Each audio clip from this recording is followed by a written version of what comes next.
So this session is really all about taking photos that sell. So it's a broad session covering many aspects. We won't dive in too deeply in any particular one, but we can do in other videos, and very happy to take your feedback about which videos you might want us to run next time.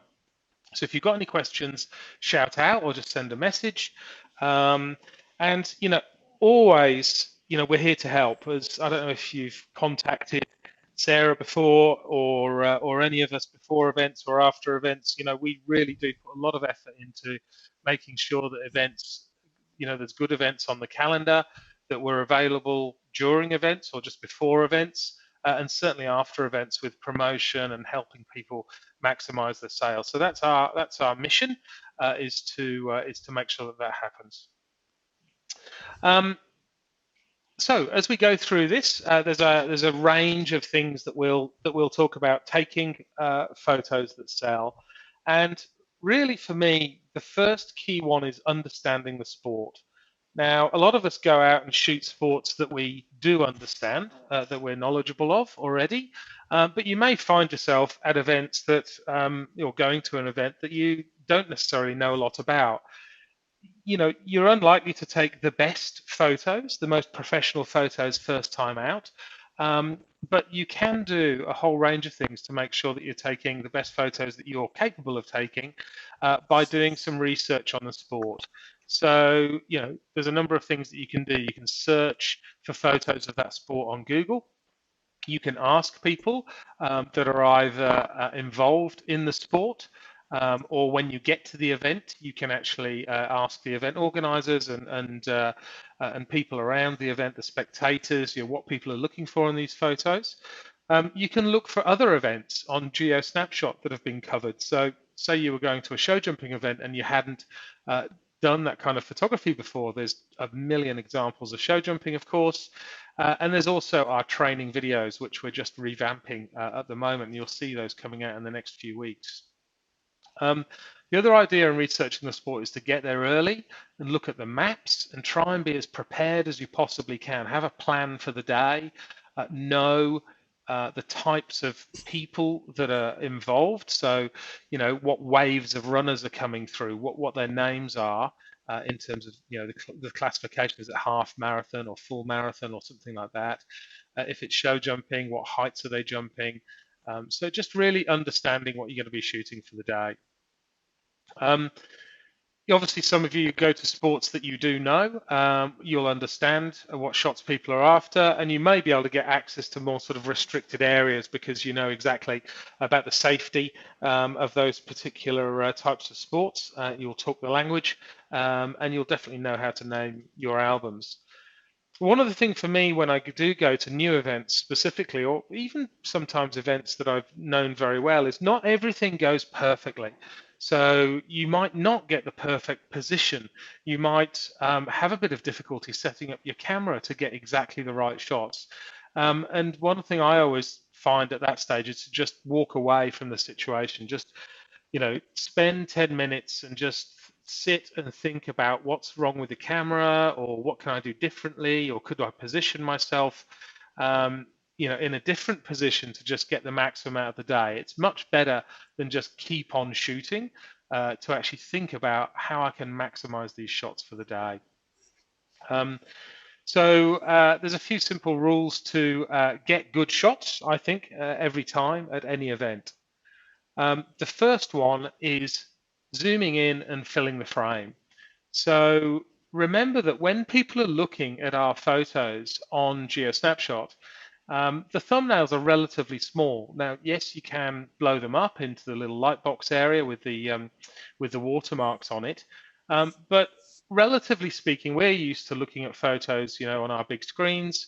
Thumbnails are small. People want to be the main center of attention of these photos. It's absolutely about capturing somebody's memory, something that's going to mean something to them. So they want to be able to distinguish themselves from the rest of the photo. So as you can see here on the left-hand side, it's impossible to distinguish, who's who, or really what this photo is about, or who's in it. And I'm obviously showing very black and white examples here, but On the right hand side, obviously, this guy is captured quite nicely. A bit of a blurry background. There is some distraction in the background, but it doesn't detract from the photo too much. And we'll go through a whole range of photos after I've just gone through these main points. There's photos that sell and photos that don't in a practical sense. The next thing is be around for capturing high emotion. Be aware of when those situations happen.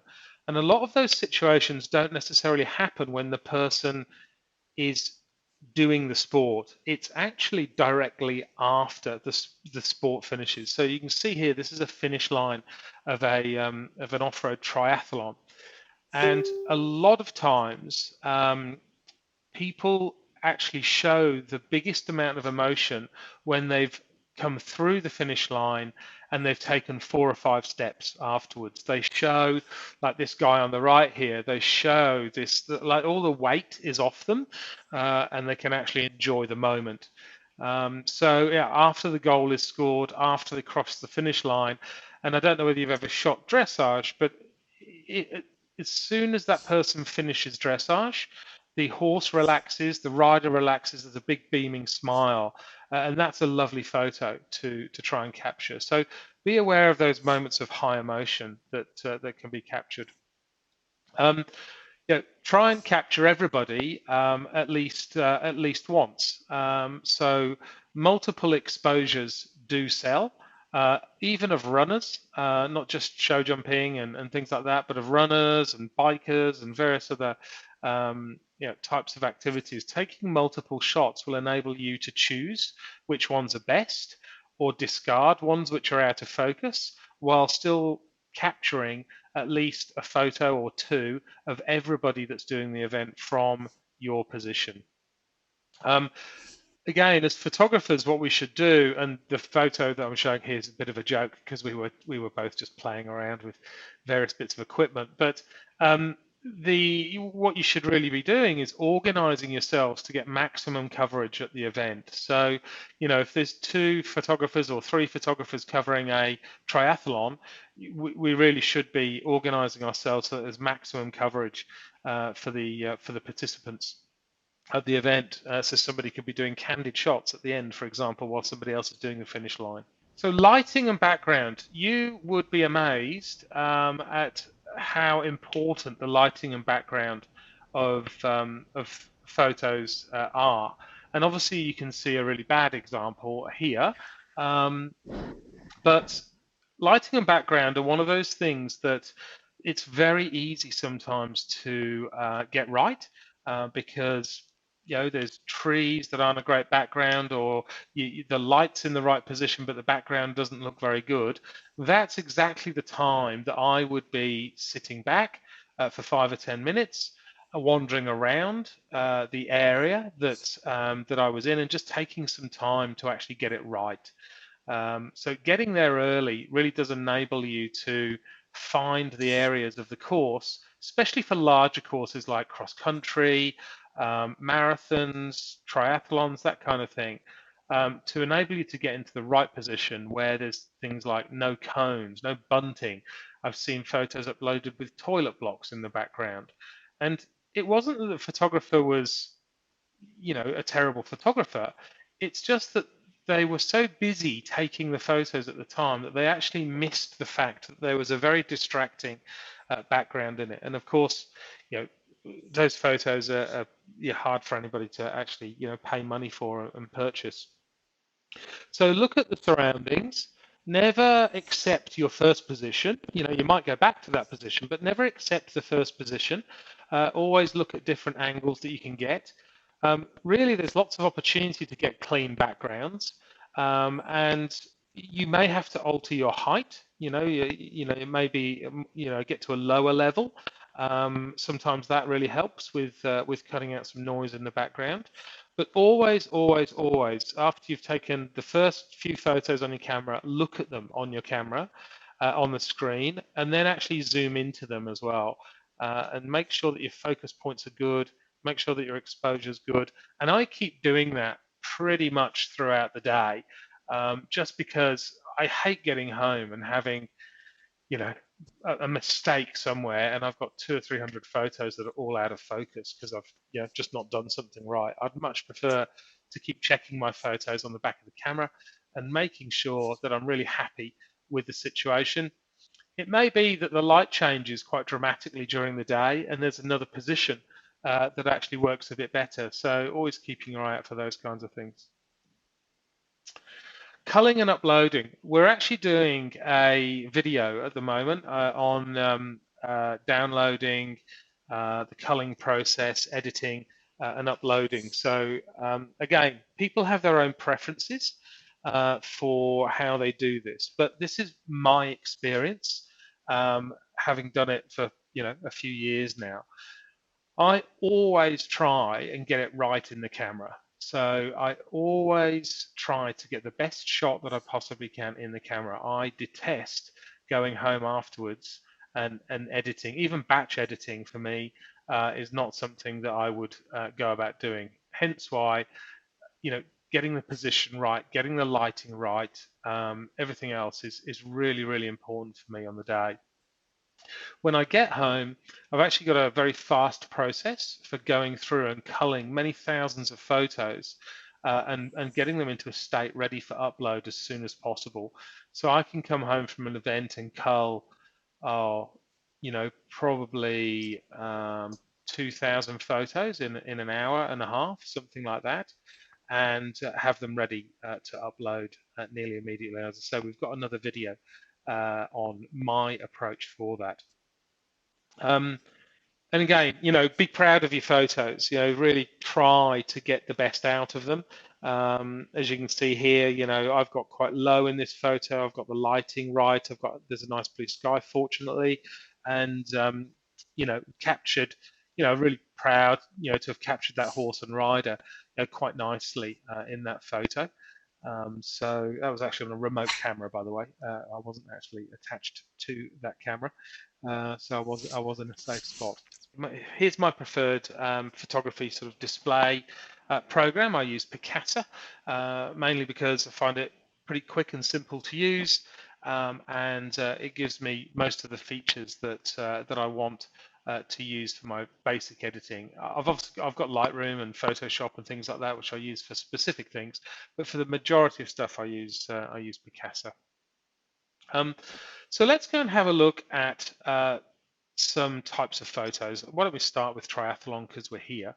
And I'll come in here, and obviously some of these photos show good photos and some of them show not so good photos. And we'll just go through and have a little chat about each one and what we might do. So this photo here isn't a perfect photo by any stretch of the imagination. It might need a bit more light. It's certainly cut off the bottom of the wheels, but it does capture the absolute, sort of energy and emotion, I guess, of this rider coming towards us. It's certainly a photo that this person would buy, even though it's not perfect by any stretch, as I say. So ideally, we would have captured this person somewhere back here in the light rather than in the shade. But they've obviously spotted the photographer around in this area and sort of showing their exasperation of where they are in the race at this time. This guy's captured a bit further back, but as you can see, we've captured some distracting items in the background here. So really not that good to have these. I think they detract from the photo quite a lot.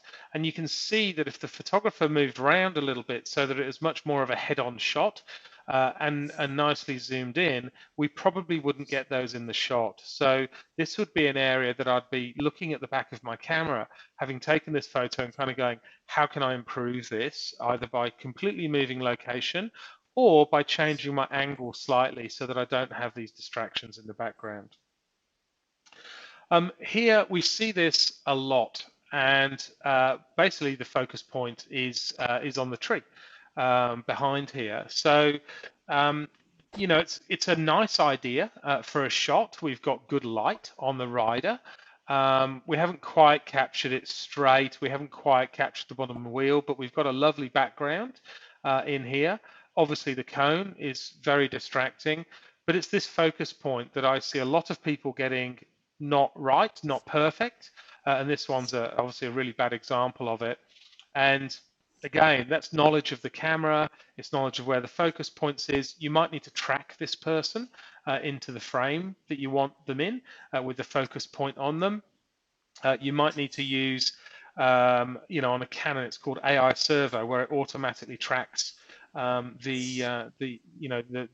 object in the frame of the camera and continuously autofocuses on them. So there's a number of things that we use for sports photography, and I would guess a number of those haven't been used in this photo. And if you don't cull properly, if you don't go through and look at your photos on big monitors like this, you're likely to miss this issue. If you don't zoom in on the back of your camera in the field, you might well miss that this is not, this is not in focus. So that's why I do those things. Hope you agree here. Certainly from my perspective, great shot. Some people might say slightly blown out here and here. I don't really mind that too much. If I was this person, it would be a photo that I would buy, even though the full bike's not in, obviously filling the frame, and it would be a photo that I'd be proud to share on social media with my friends or something to say, hey, look, this is me doing my triathlon. Here again, we've got these things in the background, captured some lovely light. I like the shadowing, but yeah, background's not very good, but focus looks absolutely bang on. So, we can zoom into that nearly sort of 75% and looks really good on my screen here. Yeah. This one you're showing now, is that actually in darkness, or is it just a dark photograph? It's a little bit dark. You might want to put some light in that.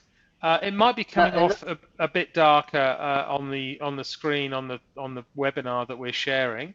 But yeah, a little bit more light in that, Ian, would be quite good. So yeah, I would tend to put maybe a little bit of light in that and then save that as a photo. So yeah, it was a little bit dark.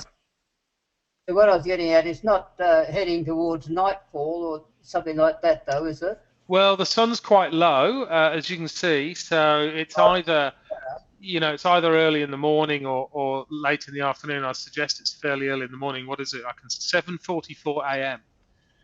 So it's early in the morning. Yeah. So yeah, so that's what's going on there. So if I undo the fill light in this, it looks a bit dark, doesn't it? It's a bit dark in the backgrounds here. Now, Picasa doesn't give you the option to, brighten different parts of it. It just does fill light. And that's kind of good enough for me most of the time. If you've got it pretty much right in the camera, you can literally just put some light into it to give it an overall better feeling. Yeah, so slightly dark there. This guy, again, although there's some distraction in the background, he's been captured quite nicely. I don't think that detracts from the photo too much. Again, a little bit blown out because he's right in the sun there, but good for me. Loving these kinds of shots. They're just absolutely great. And this is where you need multiple shots. This guy would have been coming towards us, would have probably captured a photo 20 or 30 meters away of the whole bike as a portrait shot like this. And then as he's coming towards us, he would have noticed us and looked up at us and given us this great smile. He's having a great day. And as you can see, it's a real cracker. Same here. Another triathlon shot, but this one's missed it for me completely. So, there's a moment when this person was back here where they just poked their head out of the water and they showed that emotion of just finishing a swim, that drainness. They were looking for the finish line, and the water would have been streaming down their face. That's the time for this shot. This is a bit of a nothing shot, to be honest. I mean, yeah, we could crop out this. Yeah, we could get in a bit tighter. But even if I do that, it's still just not going to be a shot that is kind of great.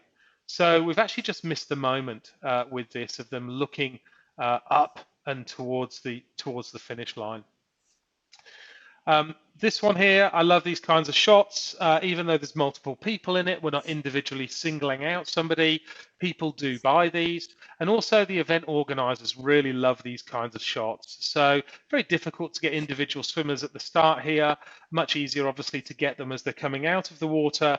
But these shots set the scene. They're great for the event organizers. They really love them for their website pages and things like that.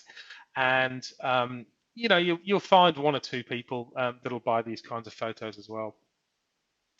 Coming out of the water here, Ian, I'd say this is a bit dark again. So, you know, I'd be putting a little bit of fill light in there, but obviously captured the moment, you know, really nicely here, just running up the beach. You know, there's obviously a lot of emotion and who's going to go, you know, who's going to be first to the sort of finish line of the swim. This guy here, again, although it's not perfect shot by any stretch, it really does show, you know, what's going on. He's got muck and rubbish all over him. Yeah, he's got bits of seaweed and stuff like that. So, you know, nicely captured. Definitely an uploader. Definitely an uploader. Just sprinting out of the water. I wouldn't crop that. I'd just leave that exactly as it is. Again, leave that one exactly as it is. Again, you're seeing here the problem that we're having. We've got background, which is distracting, two photographers here. We've got our subject matter completely out of focus. In fact, I think the actual focus seems to be on this kite surfer at the background. It's that bad. So, yeah, definitely not an uploader, and definitely one that you'd look at discarding. Fabulous. Here's one captured. You see the difference here of this guy compared to the other one. It really captured this. Doesn't matter that there's somebody in the background. Captured the emotion and the water and everything else. So cracker. And missed the moment here. So this is as soon as he sort of lifted himself up, and this is just a few, you know, probably a few shutter releases afterwards. But the difference in the shot is amazing. Yeah, good again. Again, messed up here. Focus point on the tree as this bike is coming past. Got this wrong timing-wise. I think the focus is about out as well, but timing-wise, just not getting the timing of this shot right. And hopefully, I would have captured two or three others as they're coming through. Focus point here is on this guy, not this guy. So if I zoom in a bit here, you can see I've just completely missed it there. So definitely a discard. So I think we're back to the start there, or maybe we're not. A few runners. Don't be frightened of the black and white either. I actually do this in camera as well. I don't edit for black and white afterwards. So I'll capture some people in black and white, and I think they're really nice shots in black and white. So yeah, don't be afraid of trying some of those sometimes. So let's have a look at a few others. Let's have a look at some show jumping ones, for example. These are obviously quite reasonable sized jumps. I don't know what these are, probably meter or something like that. But as you can see, positioned ourselves so that we've got a nice background. There's no cars in it. We've fortunately got the light in the right direction here, although it seems to be quite flat light actually, but a good amount of light on the horse. I haven't quite captured the ground rail, the ground in this, which, you know, people do like to see the full height of their jumps, but the positioning of the horse, its legs, the look, the smile, everything else, you know, cracking. Although we've got some stuff. Excuse me, yep. Andy. That last shot though, I noticed you've still managed to catch the horse with the back hooves off the ground. Yep. So I mean that would really compensate for it, probably as far as the rider goes. Sorry, as far as wanting to keep the, you know, buy the photo. Yeah, yeah, definitely. It's definitely a keeper. There's no question about that. And I would be always trying to capture 3 images around here. So yeah, you're right. One with the hooves and the power coming into the hind end as they're launching off the ground. You know, preferably with the legs tucked up like this as well, of course, is an absolutely beautiful shot. One where they're coming flat across here. So that sort of moment of suspension as the horse is halfway along the fence. And sometimes I quite like the legs sort of going out at the front, showing all the muscles in the front of the legs, but before the weight goes onto the hooves. I always think it looks a little bit messy. It just doesn't look as nice when the front hooves are actually landed. So those are the shots I try and go for. Obviously, to try and get all three of those, you need a camera with a fairly hard, fairly fast, repeat shutter release. So yeah. Again here, the light on the side of the horse makes so much difference. It really brings out the shine of the coat, and you can see some of the veins and all that kind of thing. So really always recommend where we can to try and get that in. Got the ground line in, so it looks good there. Look, it's a bit distracted in the background, but it doesn't really detract from that. Could have gone portrait on this if I wanted to as a shot. Might have been looking a bit more messy though. I don't know, personal choice, isn't it really? Perhaps I'd have got the legs in if I'd have done that. But anyway, so sold. That's what I'm talking about, sort of across the middle of the fence.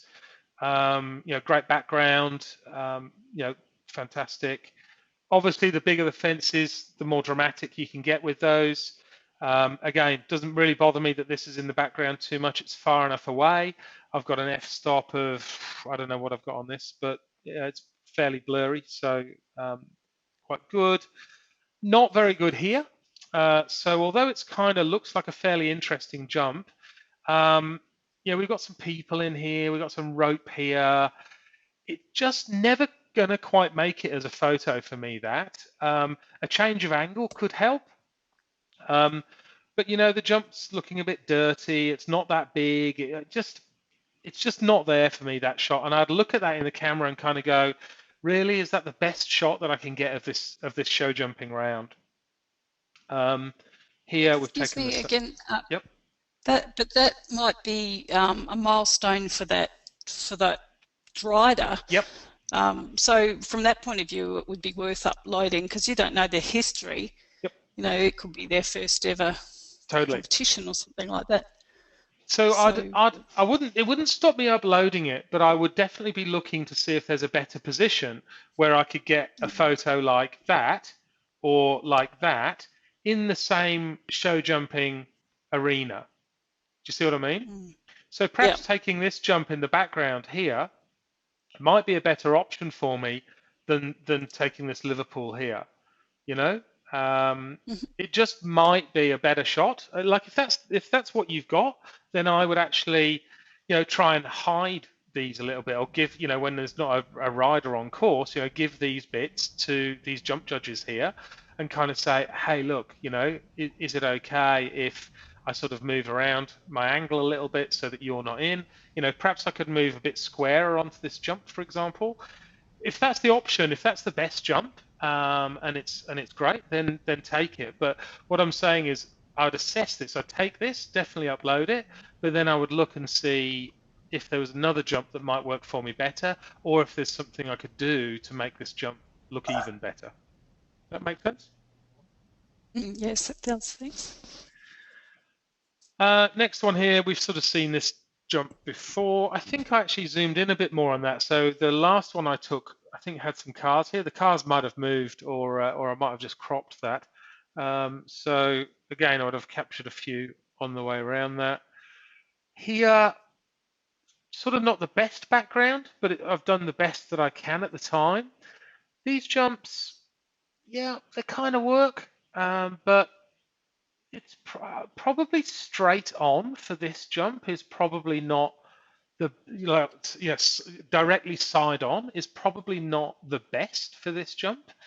I certainly wouldn't be coming around the back here. We definitely don't want bum shots, but I might have positioned myself a little bit more around here just so that I could cut this out of the shot and get a slight angle onto the jump here, maybe. I'm being a bit picky, but this is sort of what I go through as I'm going through the photos in the back of my camera. It's great. you know, a lot of power and emotion in that, so that's all good.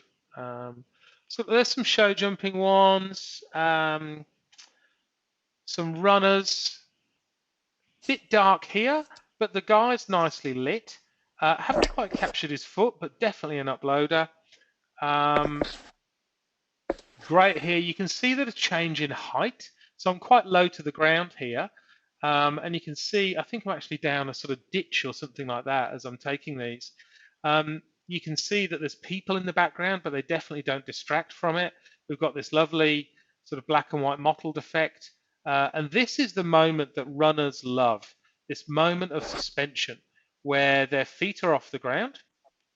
And you know, they're looking fantastic. Sometimes, you know, when runners sort of hit the ground, they get a lot of sort of vibration up their legs. It doesn't look quite so good. This guy looks nice and relaxed and having a great time. And of course, as I mentioned earlier on, this emotion, these two were friends. They're sprinting into the finish line together.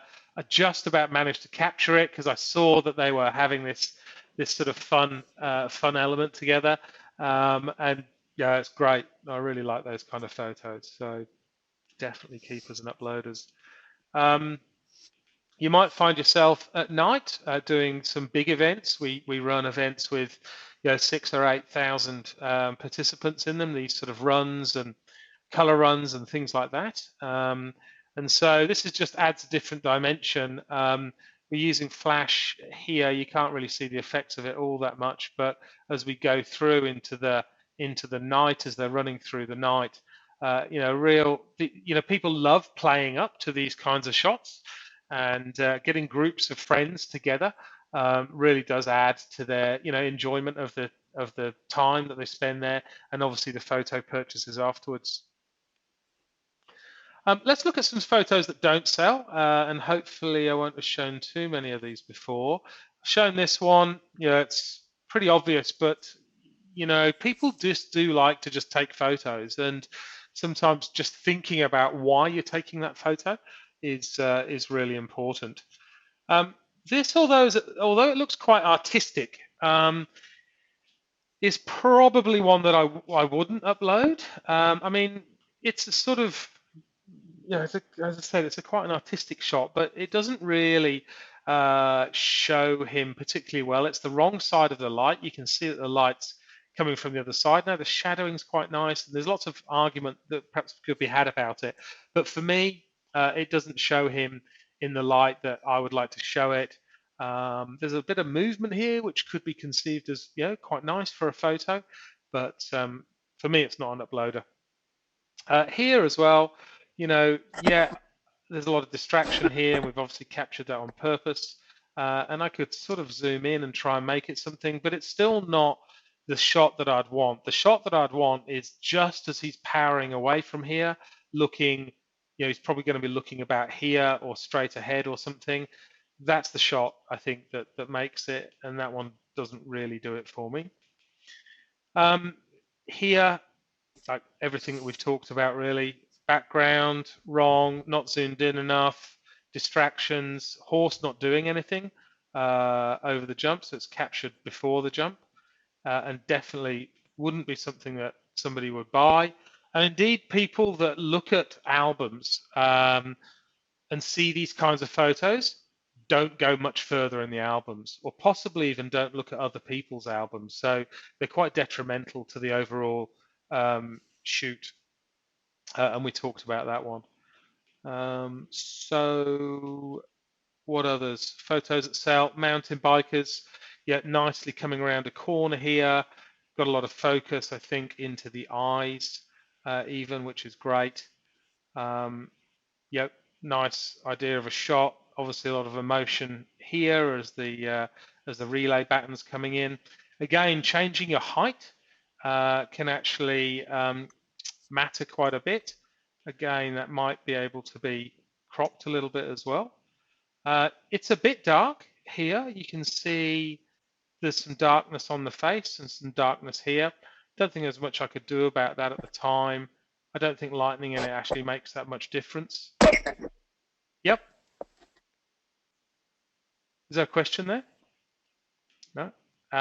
But still definitely an upload. A lovely shot. I love these low shots of horses jumping where you can get some air under their bellies or the sky under their bellies. It makes them look like they're jumping the moon.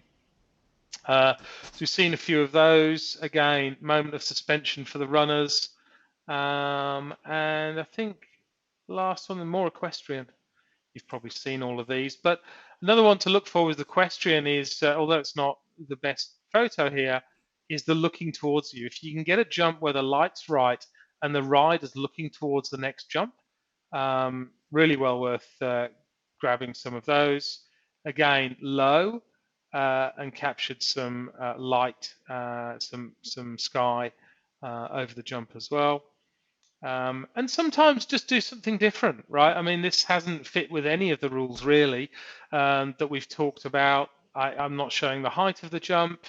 I've got it portrait, all those kinds of things. But it's still a really nice shot, and it would definitely be one that I would upload, and be one I think that would be purchased as well. So have fun with it and do some experimentation as well. So Andy, that I've actually taken a great deal of notice of these low angle shots on show jumping. I tend to like that better than what I'm doing. I think it's got more impact. Yeah, that particular.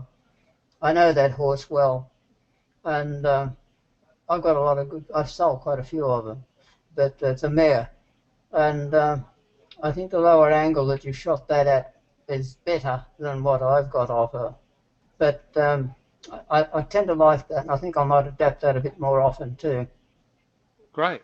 Yeah, I mean, it's just about trying new things, different angles, different types of shots. I mean, as photographers, we're there for ourselves as well. We're there to learn and try new things. We're there to learn from other photographers of photos that we look at. So I try different things all the time. I see equestrian shots and I try and copy them and mimic them, and see whether I like them or not. So yeah. And riders, they get the same shots a lot of the times. Like the professionals generally tend to go for the same shots a lot of the times, and it's really nice that we are a group of individual photographers that will go out and put our own artistic flair into our photos. So I think that's a real bonus for having massive coverage like we do, that people get to choose from a whole range of different types of photos, because we're all individuals, and we all don't necessarily like the same kinds of shots. Somebody else had a question. Yeah, can you hear me, Andy? Yes. This is Judy. Can you hear Judy? Hello, Judy. Yes, we can hear you loud and clear. Good. Yeah, one of my issues, I've only done 2 events so far, the half marathons, Yeah. Categorizing to make it easier for the runners to find their pictures. The last event I did the finish, where the 5, 10 and 21Ks were all coming through at the same point. Yep.